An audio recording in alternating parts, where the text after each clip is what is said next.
नमस्कार दोस्तों, आप सभी का global affairs by Sandeep Manudhane series में हार्दिक स्वागत है। ये पूरा सप्ताह हम डेडिकेट कर रहे हैं हमारी एशियन इकोनॉमी से जुड़ी बहुत सारी बातों पर, ताकि ग्लोबल अफेयर्स में इस पूरे बड़े क्षेत्र का योगदान क्लियर रहे।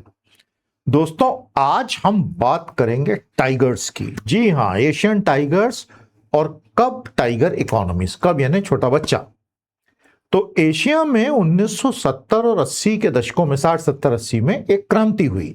बहुत सारे देशों ने अपना पिछड़ापन पीछे छोड़ा और बहुत तेजी से विकसित हुए या विकासशील के आगे बढ़ गए।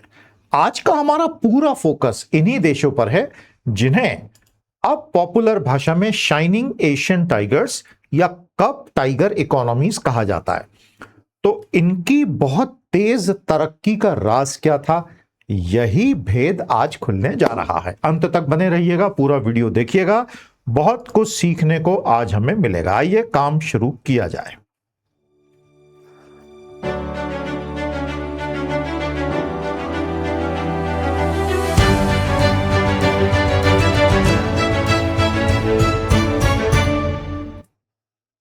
क्या था एशियाई टाइगर इकोनॉमी का सच? दोस्तों, हमने अभी तक आपके साथ ये 4 टॉपिक्स कवर कर लिए इस थीम में: Indo Pacific, Japan rise, communist Vietnam wins and shining Asian tigers. कल हम आपको चाइना +1 सप्लाई चेन्स भी बताएंगे। तो इस हफ्ते के हमारे 5 वीडियो बहुत बढ़िया तरीके से कंप्लीट हुए। इस पूरी प्लेलिस्ट को 1 से लेकर 41 तक अभी हो गई है, कल 42 तक हो जाएगी। अच्छे से देखिएगा, समझिएगा, पढ़िएगा, आपको मजा आएगा। यह है east and south east Asia, पूर्वी एशिया, दक्षिण पूर्वी एशिया। प्यारे साथियों, पूर्वी एशिया में Japan, Korean peninsula, Mongolia, China को मोटे तौर पर आप ले सकते हैं। और साउथ ईस्ट एशिया यानी दक्षिण पूर्वी एशिया में ये बाकी के सारे देश जिनकी हम बात कर रहे हैं, और ये ज्यादातर आसियान के देश हैं, association of south east Asian nation. Bharat south Asia होता है। तो east and south east Asia में बहुत बड़ी क्रांति 1960, 70 और 80 के दशक में आई।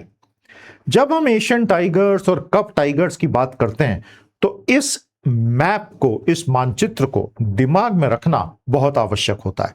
इसलिए मैंने आज शुरुआत में ही आपको यह पूरा क्षेत्र अच्छे से दिखा दिया। अमेरिका के लिए भी यह क्षेत्र बहुत महत्वपूर्ण है, क्योंकि यहीं से वो अपनी पूरी पैसिफिक स्ट्रेटजी को कंट्रोल करता है। और चाइना के बेहद जबरदस्त उदय हो जाने के बाद अब अमेरिका के लिए यह क्षेत्र पहले से और इंपॉर्टेंट हो गया है। हालांकि इस बार की समिट में शी जिनपिंग ने कोई खास लेवरेज अमेरिका को लेने नहीं दिया, वो एक अलग बात है। एशियन टाइगर एंड टाइगर कब इकोनॉमीज। पहली बात तो है, ये है Asian tiger, south Korea, Taiwan, Singapore, Hong Kong. और ये हैं tiger कब्स, Indonesia, Malaysia, the Philippines, Thailand, Vietnam. तो टाइगर इकोनॉमीज 4 हो गई दोस्तों। कौन कौन सी हो गई? Korea, Taiwan, Singapore, Hong Kong. और टाइगर कब इकोनॉमीज कौन सी हो गई? Indonesia, Malaysia, Philippines, Thailand, Vietnam. ये दोनों अलग ग्रुप हैं। South Korea, Taiwan, Singapore, Hong Kong अब प्रैक्टिकली फुल्ली डेवलप्ड कंट्रीज हो चुकी हैं, या जो भी सिटी स्टेट्स हैं, हांगकांग के केस में, सिंगापुर के केस में। और यहां पर ओवरऑल पर कैपिटा इनकम बोलें, एचडीआई की बात करें, जीवन स्तर की बात करें, बहुत ही ज्यादा बढ़ चुका है, बिल्कुल यूरोप के जैसा।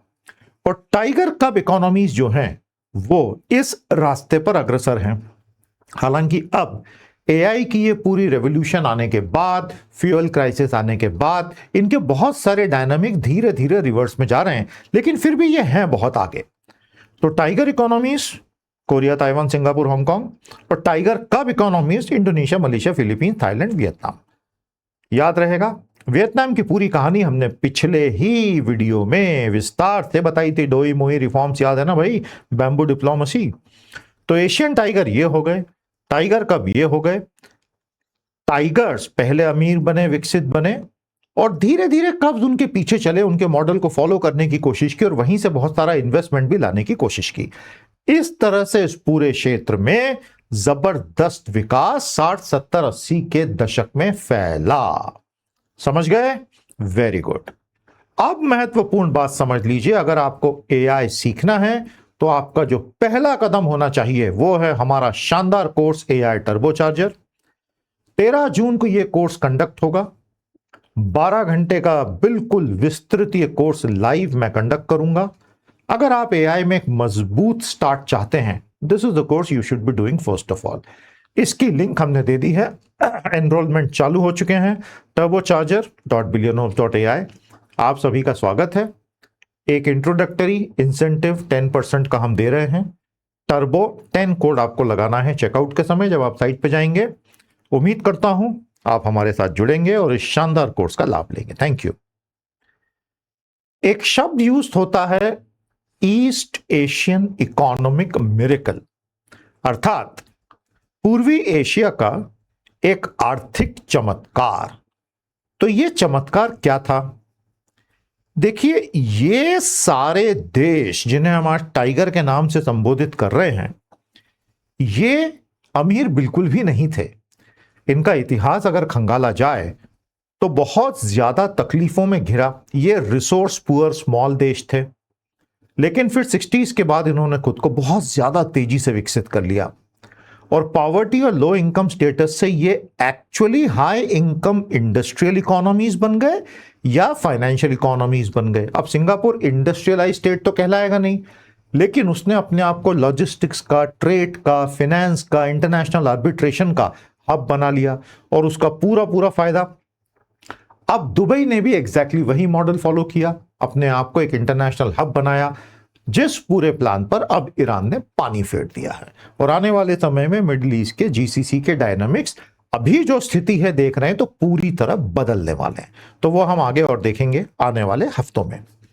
सिंगापुर और Hong Kong global trade, finance, logistics, service के हब्स बन गए और इसी को ईस्ट एशियन इकोनॉमिक मिरेकल का नाम दिया गया, क्योंकि हाई ग्रोथ है, वेजेस बढ़ रहे हैं, एजुकेशन शानदार, एक्सपोर्ट बहुत शानदार और मॉडर्नाइजेशन तो पूछो ही मत।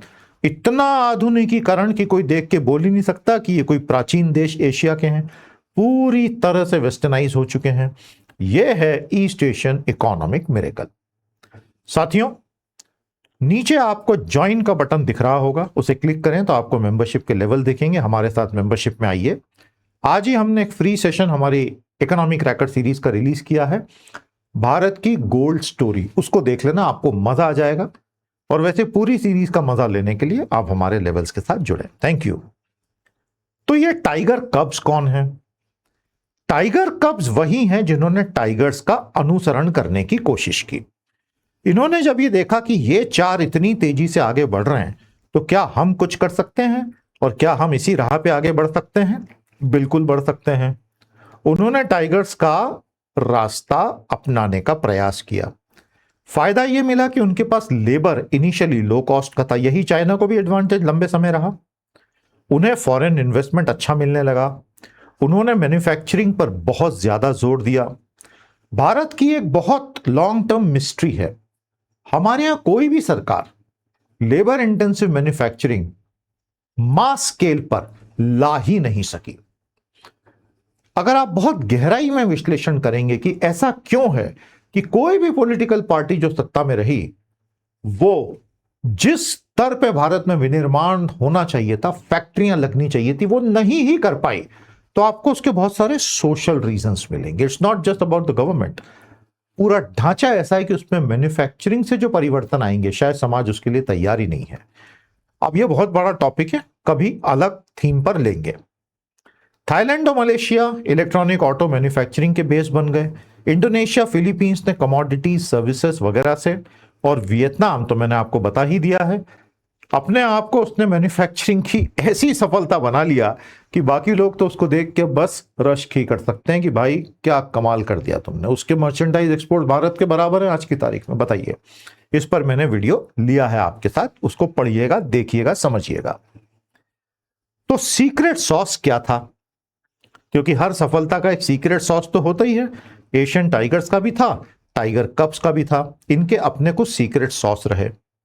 क्या सीक्रेट सॉस था भैया?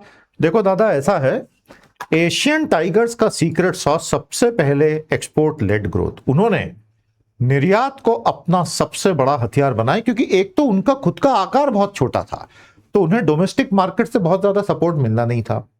भारत के साथ एक चीज जो हुई है वो ये कि हमारा, क्योंकि देश बहुत बड़ा है, इसलिए कंपनियों के लिए स्थानीय मार्केट का लालच बहुत रहता है, और एक्सपोर्ट करना है तो फिर आपको क्वालिटी कंट्रोल और बेस्ट इन क्लास आर&डी सब करना पड़ता है।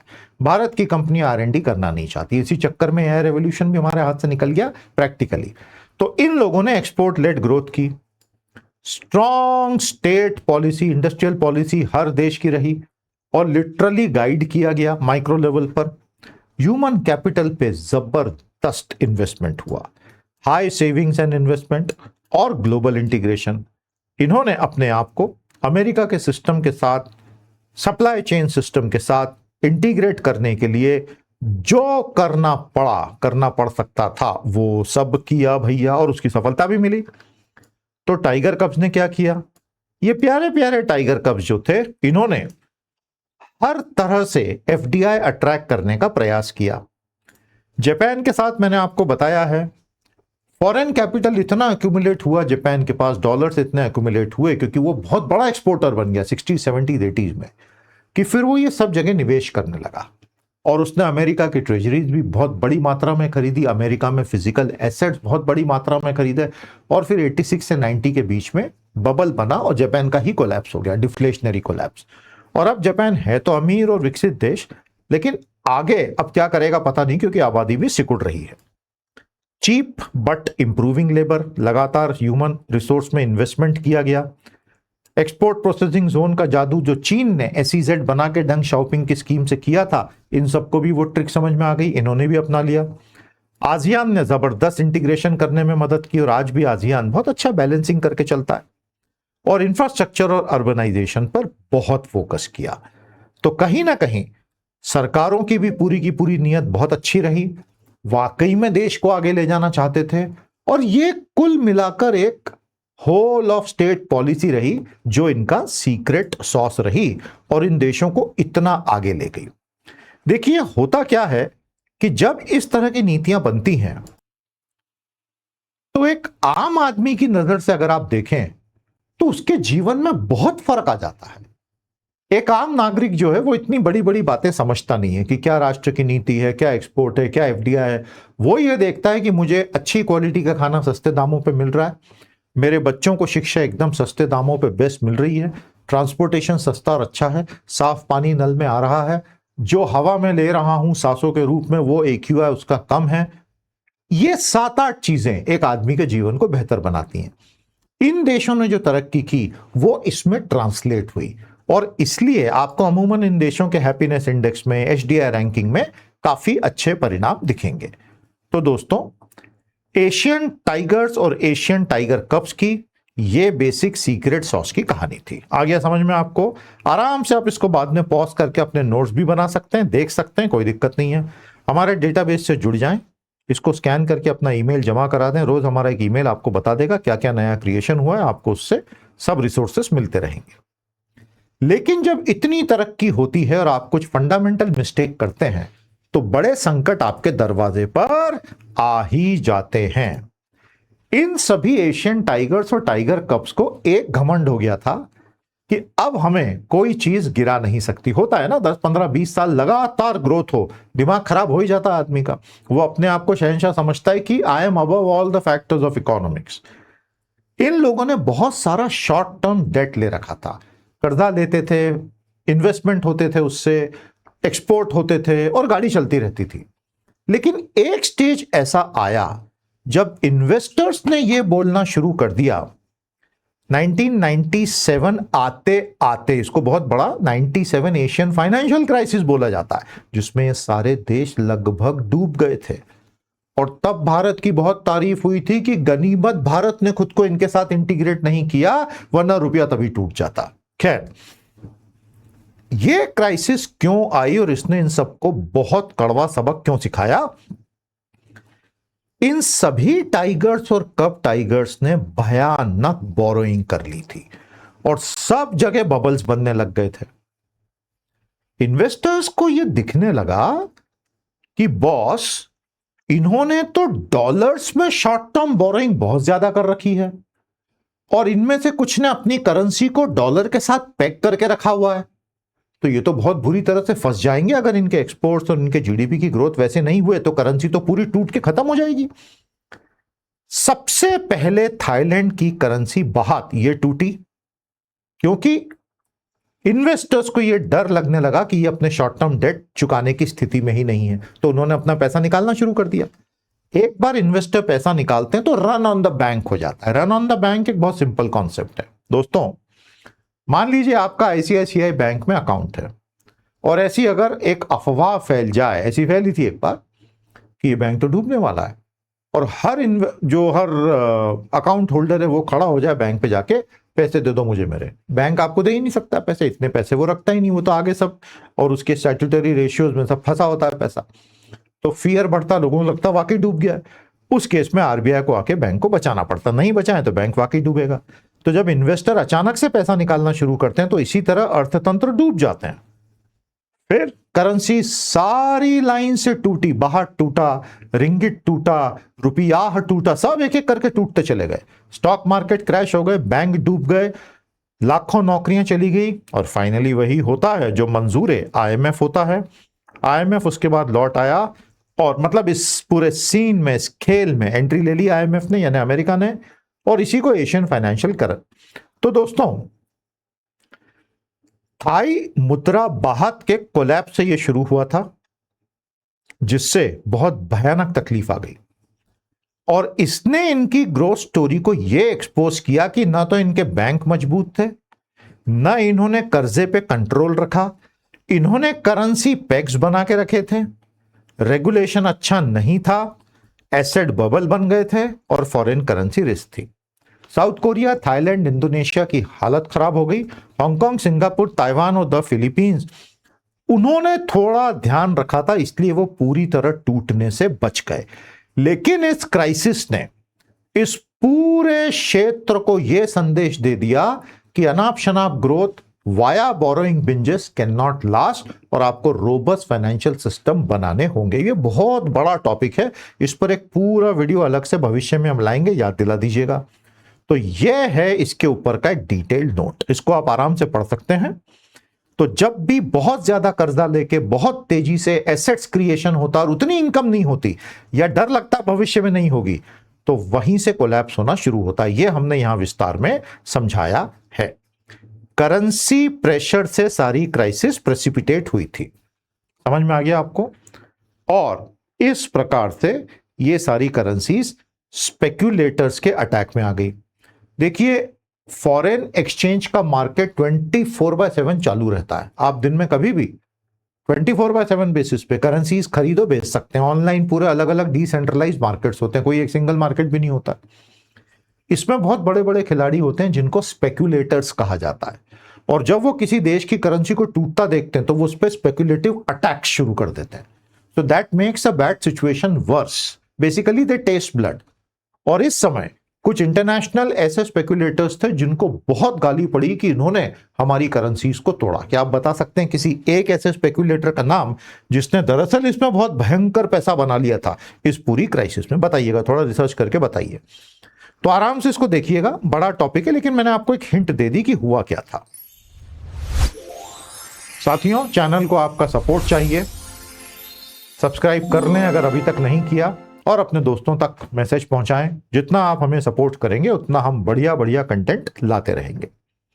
तो आज की स्थिति में करंट स्टेटस और फ्यूचर आपको इनका क्या दिखता है? तो हमने ये क्षेत्र की आपसे बात की थी। एशियन टाइगर्स अब बहुत अमीर हो गए हैं और लो कॉस्ट मैन्युफैक्चरिंग को पीछे छोड़ आए हम वो गलियां।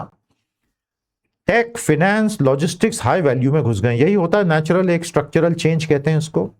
साउथ कोरिया और ताइवान तो अब एआई और सेमीकंडक्टर्स की वजह से बिल्कुल विश्व अर्थव्यवस्था में केंद्र बिंदु में आ गए, इसलिए उनका स्टॉक मार्केट भी बूम कर रहा है इलेक्ट्रॉनिक्स में। सिंगापुर बहुत तगड़ा हब है, और अगर दुबई डूबता है तो सिंगापुर और उठेगा। हांगकांग, चाइना का पूरा पॉलिटिकल सिस्टम हांगकांग का चाइना ने बदल दिया है, लेकिन ऐसा कोई हांगकांग का कोलैप्स नहीं हुआ। आगे अगर ये इनोवेट कर सके, एआई चिप, ग्रीन टेक और एडवांस सर्विसेज में आगे बढ़े, तो इनका भविष्य उज्जवल ही रहेगा। एशियन कप्स जो हैं, ये अमीर देश नहीं है, upper middle income fast growing economies हैं और आज भी इनके लिए मैन्युफैक्चरिंग बहुत इंपॉर्टेंट माना जाता है। तो ये उसको आगे करेंगे और ये पूरी सप्लाई चेन चाइना के साथ बनी हुई है इनकी, जो पूरा आसियान का सप्लाई चेन चलता है। भारत उसमें बहुत गहरे से इंटीग्रेट अभी तक नहीं हो पाया और एप्पल जैसी कंपनियां तो भारत ही आ गई, तो इनके साथ बहुत इंटीग्रेशन अभी तक नहीं हुआ है। इंडोनेशिया सबसे बड़ी इकोनॉमी है दक्षिण पूर्वी एशिया की, आबादी बड़ी है, कमोडिटीज में बहुत मजबूत है, मैन्युफैक्चरिंग का बेस अच्छा है।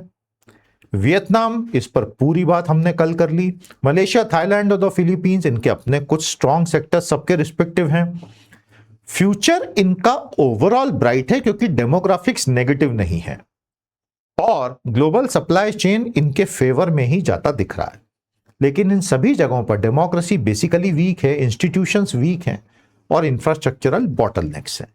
100 बातों की एक बात, एक बड़ा परिवर्तन का दौर एशिया ने देखा और गरीबी से निकलकर एशियन टाइगर्स और टाइगर कब्स काफी आगे चले गए। लेट्स होप आने वाले 20 सालों में यही कहानी बरकरार रहे। जितनी तरक्की फैलेगी उतना दुनिया में शांति रहेगी। दोस्तों, AI टर्बो चार्जर को शांति से पढ़ लीजिए, नीचे लिंक दी है और इसमें एनरोलमेंट ले लीजिए। टर्बो 10 आपका इंसेंटिव कोड रहेगा। धन्यवाद। और हमारे चैनल की मेंबरशिप्स भी। बहुत बहुत शुक्रिया आज का हमारा पूरा का पूरा सेशन इतनी शांति से देखने के लिए।